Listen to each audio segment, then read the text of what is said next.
Really excited to be here today with Jake Knapp from the New York Times bestseller of Sprint, and really a paradigm shift of how people started to go about in the workplace of iteration and injecting methodologies in order to create new innovation and community within teams. For decades, there was this stagnant growth of how corporations and companies were working in the workplace, and then comes along new types of philosophical ways of interacting with teams. One is sprint, agile environments is another, and sprint is heavily used with Google, and I think you were a big part of that as well, if I understand correctly, with creating these types of new workflows and new understandings on how to reduce stagnation and kind of create iteration and create change. Really excited to have you with us today, so thank you for joining us. Oh yeah, thanks so much for having me on. I'm excited to talk about it. I think you might be giving me a tiny bit too much credit for for changing how things are done, because there's certainly a lot of different tools and philosophies and ideas out there that I built on with a design sprint, and there's still a lot of work to be done inside all kinds of companies, including the most sophisticated companies.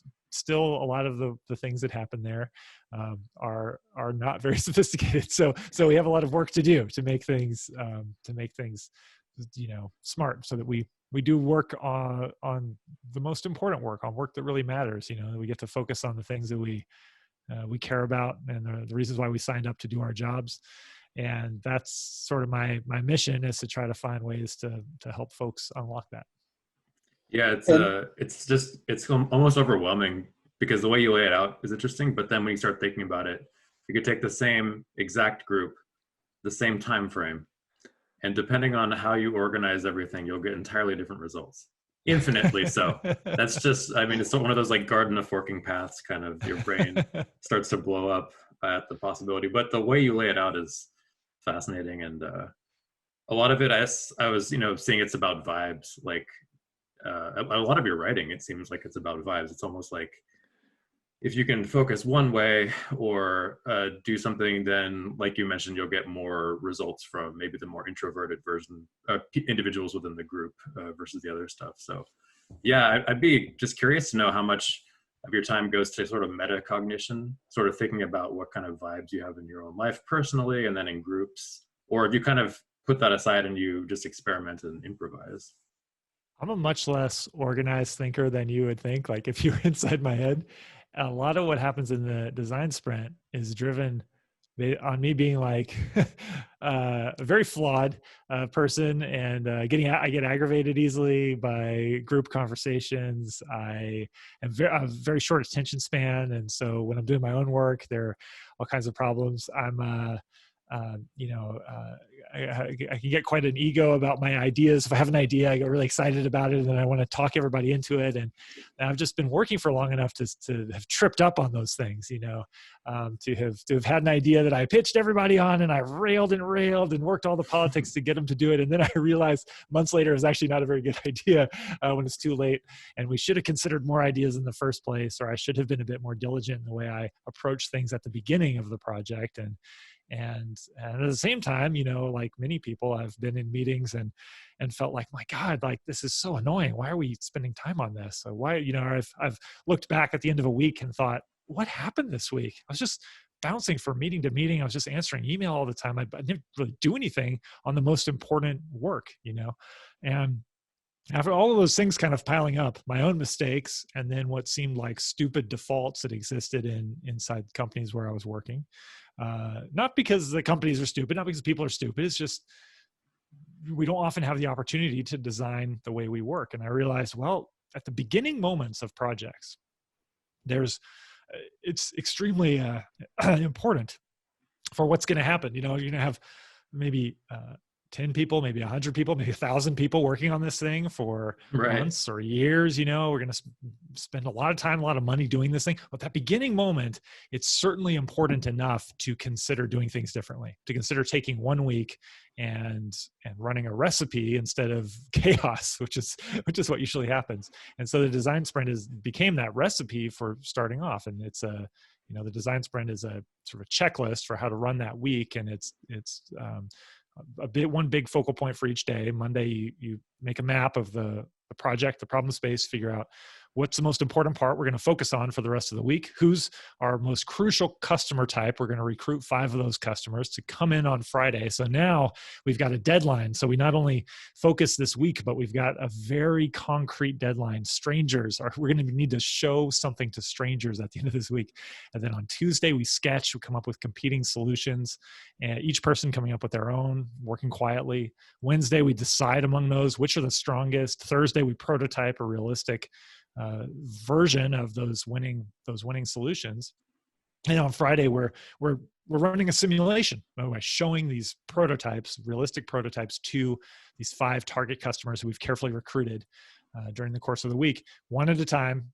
One-on-one interview. Here's this thing we're thinking about, or here's 2 or 3 things we're thinking about. We see it in people's hands, see how they react. And it turns out that sequence of things, and it took a long time to get to the right recipe that would allow you to do that predictably. But that is really powerful, and that changes the game, and it fixes a lot of the default human behaviors that I have, and like any group of people will have, at least for 5 days. Right. It's interesting because you're sort of in a lot of ways using human psychology kind of beneficially, like taking advantage of it by adding a little bit of pressure, the stranger aspect, the deadline.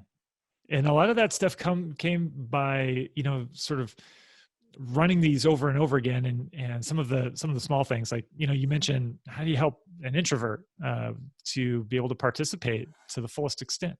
Well, one of the problems is so many meetings we have, you get people in the room and they just start talking. I mean, you can hear me already. Like, I'm a talker. I'll talk all day, but that means that comes at a cost. Somebody else is not talking. We're not hearing from somebody else when I'm talking. So what we do in the design sprint is every time there's a point where we need to get input from the team, and whether that's as small as like trying to come up with how do we phrase what our goal is for this project, which is an important thing to do. We don't spend a ton of time on that, but we want to know what's the goal of this, or what are the metrics? How are we going to measure this?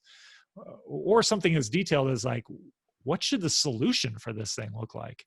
Well, we could talk forever about that. And if we do so, we're really going to bias towards the extroverts. We're really going to bias toward the people who make good sales pitches, the people who have high status in the group, or at least perceive themselves to have high status enough so that they'll talk a lot.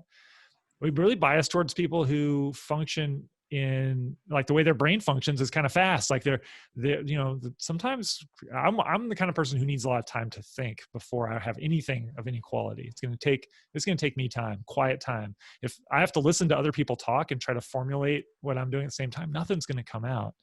And so one of the key things is just like watching conversations and seeing that happen, seeing it break, and realizing, like, man, we've got to get people to shut up.